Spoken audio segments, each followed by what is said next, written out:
Hi hello नमस्ते. आज आपण आपल्या चॅनलवर घेऊन आलेलो आहोत पापड रेसिपी. तर या पापडासाठी आपण घरगुती असा मसाला तयार केलेला आहे. अगदी परफेक्ट अशी टेस्ट येणारा मसाला आहे.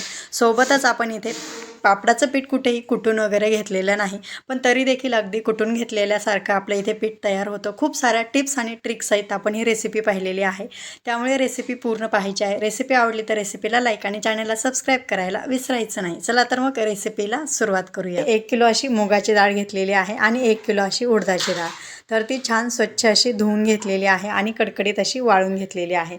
तर मी दळून आणताना 2 किलोच्या प्रमाणामध्ये आणणार आहे, पण पापड तुम्हाला फक्त 1 किलोच्या प्रमाणामध्ये दाखवणार आहे. तर तुम्ही अगदीच ह्या डाळीमध्ये प्रमाण म्हणजे 1 किलो उडदाच्या डाळीसाठी अगदी पावशर तुम्ही मूग डाळ घेतली तरीही काहीच हरकत नाही. असं प्रमाण ठेवलं किंवा अर्ध प्रमाण ठेवलं तरीही चालेल.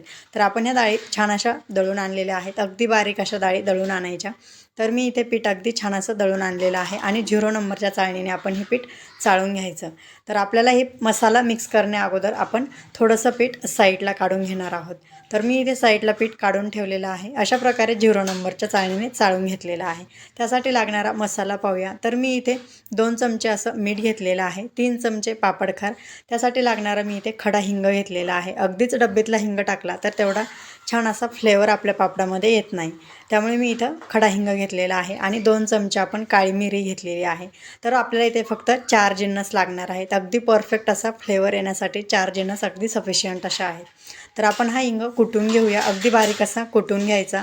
तर अशा प्रकारे मी इथे हिंग कुटून घेतलेला आहे. त्यानंतर आपण काळी मिरी देखील कुटून घेऊया. अशा प्रकारे कुटून घेतल्यानंतर मी इथे चाळून घेतलेली आहे आणि आपण ही खालची पावडर वापरणार नाही आहोत. अशा प्रकारे चाळून घेतल्यानंतर अगदी खूप जास्त मोठीही ठेवायची नाही. अशा प्रकारे मी इथे कुटून घेतलेली आहे.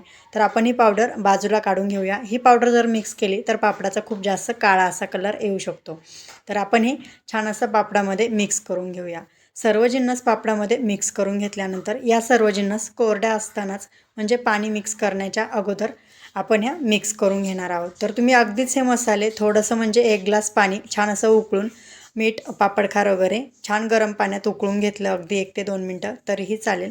पण अशा प्रकारे आपण जेव्हा मिक्स करून मळून घेतो आणि छान 4 ते 5 तास आपण हे पीठ मुरू देतो पापड करण्याच्या अगोदर, तरी अगदी छान असा फ्लेवर उतरतो. मी तर नेहमी अशाच प्रकारे पापड तयार करून घेते. अगदी थोडं पाणी ॲड करून घट्ट असा गोळा याचा तयार करून थोडं पाणी ॲड करून आपण याचा घट्ट असा गोळा तयार करून घेतलेला आहे. त्यानंतर अगदी 1 उबळभर असं तेल पूर्ण पिठाला लावून घ्यायचं आणि पुन्हा एकदा हे पीठ आपण इथे अगदी थोडंसं तेल लावून हा उंडा पुन्हा एकदा मळून घेणार आहोत, म्हणजे छान असा भिजला जातो. अगदी 1 ते 2 मिनटं तेल लावून देखील आपण हा उंडा मळून घेणार आहोत. हे पहा आपल्या इथे पीठ छान असं मळून झालेलं आहे. तर आपण हे अगदी फिट्ट झाकण बसेल अशा प्रकारे पातेल्यामध्ये वगैरे किंवा मग कॅरी बॅगमध्ये झाकून ठेवणार आहोत. तर तुम्ही पाहू शकता अगदी 3 ते 4 तास मी हे पीठ झाकून ठेवलेलं आहे. अशा प्रकारे छान असं दिसत आहे. तर आपण पुन्हा एकदा हे थोडंसं मळून घेणार आहोत. तर तुम्ही अगदीच कुटून घेतलं तरीही चालेल. तर कुटून घ्यायला अगदी सोय नसेल तर तुम्ही कशा प्रकारे हे तयार करून घेऊ शकता. अगदी आपण जसं कुटून घेतलेलं आहे तशा प्रकारे आपण पीठ तयार करून घेणार आहोत. तर त्यासाठी तुम्हाला ही स्टेप नक्की अवलंबायची आहे. जर तुमच्याकडे कुटून घेण्यासाठी परमिशन वगैरे नसेल तर अशा प्रकारे खाली पोळपाटाला तेल लावून घेतलेलं आहे. बेलण्याला देखील तेल लावून घेतलेलं आहे. तर अशा प्रकारे आपण इथे पीठ तयार करून घेणार आहोत. अगदीच तुम्हाला कुटण्याची परमिशन नसेल तर तुम्ही ही स्टेप नक्की करा. अगदी जसं आपण कुटून घेतो तशा प्रकारे आपलं इथे पीठ तयार होतं. तर मी अगदी थोडा गोळा घेऊन अशा प्रकारे पूर्ण पीठ तयार करून घेणार आहे. तर आपण नेक्स्ट दुसरी देखील स्टेप पाहणार आहोत. तर हे पहा आपण इथे पूर्ण पीठ तयार करून घेतलेलं आहे. त्यानंतर अशा प्रकारे हाताला तेल लावून अशा प्रकारे पीठ आपण तयार करून घेऊया. त्यामध्ये थोडीशी अशी चिकटपणा येण्यासाठी ही स्टेप करणं अगदी महत्त्वाचं आहे. अशा प्रकारे आपण इथे आपला उंडा तयार झाला की आपलं पीठ तयार झालं असं समजायचं. तर हे पहा आपलं इथे पीठ तयार झालेलं आहे. त्यानंतर मी इथे थोडंसं सुरेला तेल लावून घेतलेलं आहे आणि अशा प्रकारे आपण याच्या पापडासाठी लागणाऱ्या लाट्या तयार करून घेणार आहोत. तर तुमच्या आवडीनुसार तुम्ही इथे छोट्या किंवा मोठ्या लाट्या तयार करून घेऊ शकता. तर आपल्या इथे लाट्या तयार झालेल्या आहेत. थोडंसं तेल लावून घ्यायचं आणि त्यानंतर आपण ह्या कॅरी बॅगमध्ये किंवा अगदीच हवाबंद डब्यामध्ये ठेवून घेणार आहोत, म्हणजे ह्या अशा निब्बार वगैरे होत नाही. त्यानंतर आपण इथे दुसरी स्टेप पाहूया। अशा प्रकारे मी इथे खलबत्त्यातला पेरा घेतलेला आहे आणि त्याने देखील अगदी थोडं थोडं करून तुम्ही पीठ ठेचून घेऊ शकता आणि पुन्हा आपण ती स्टेप करून घेणार आहोत। थोडंसं स्ट्रेचेबल असं आपलं पीठ तयार झालं तर पीठ कुटून घेतल्यानंतर अगदी थोडंसं असं स्ट्रेचेबल होतं आणि व्हाईटिश असा कलर येतो। त्यानंतर आपण इथे दुसऱ्या पद्धतीने लाट्या तयार करून घेणार आहोत। अशा प्रकारे पूर्ण पीठ आपण लांबून घ्यायचं आहे।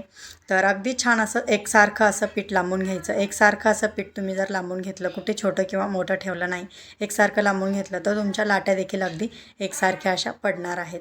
त्यानंतर अशा प्रकारे आपण इथे दोऱ्याने लाट्या तयार करून घेणार आहोत। तर आपण इथे 2 स्टेप पाहिलेले आहेत। एक तर आपण सुरीने तयार करून घेण्याची स्टेप आणि दुसरी दोऱ्याने अशा प्रकारे कट करून घेण्याची स्टेप। तर तुम्हाला दोन्ही स्टेप कशा वाटल्या ते कमेंट करून नक्की सांगा आणि तुम्ही इथपर्यंत व्हिडिओ पाहिला म्हणजे तुम्हाला नक्कीच व्हिडिओ आवडला असेल। व्हिडिओ आवडला असेल तर व्हिडिओला लाईक आणि अशाच नवनवीन व्हिडिओसाठी चॅनलला सबस्क्राईब करायला विसरू नका। तर आपण इथे लाट्या तयार करून घेतलेल्या आहेत, त्याला देखील तेल लावून आपण ह्या झाकून ठेवूया। तर अगदीच तर अशा पद्धतीने मी इथे लाट्या थोड्या थोड्या लाटून घेतलेल्या आहेत। थोड्या थोड्या लाट्या थोड्याशा सुकल्या लाटून घेतल्या आणि थोड्याशा सुकल्या की अगदी पापड पटापट लाटला जातो, कुठेही बेलण्याला वगैरे चिकटत नाही। त्यामुळे अशा प्रकारे छोट्या छोट्या लाट्या तयार करून ठेवायच्या म्हणजे आपल्याला पापड अगदी पटापट करायला उरकतात। तर हे अशा प्रकारे आपण इथे पापड तयार करून घेऊया। अगदीच तुमचा पापड गोल येत नसेल तर घरातली प्लेट किंवा मग डब्याचं झाकण वगैरे त्याने देखील तुम्ही पापड गोल करून घेऊ शकता। तर हे अशा प्रकारे आपण इथे आणखी पापड तयार करून घेऊया। तर आपला इथे पापड तयार झालेला आहे। तर आपण हे सुकायला टाकून घेऊया। तर हे दिसतो की नाही अगदी मस्त आणि छान गोल गरगरीत असा पापड। तर अगदी पापड थोडे थोडे सुकले की एकावर एक ठेवून घ्यायचे म्हणजे अगदीच वाकडे वगैरे होत नाही। तर आपले इथे पापड तयार झालेले आहेत। दुसऱ्या दिवशी मी अगदी कोवळ्या उन्हामध्ये हे पापड ठेवलेले आहेत, अगदी छान असे दिसत आहेत। तर हे आपण इथे पापड तळून देखील पाहूया। तेल छान असं गरम करून घ्यायचं आणि पापड तळून घ्यायचे।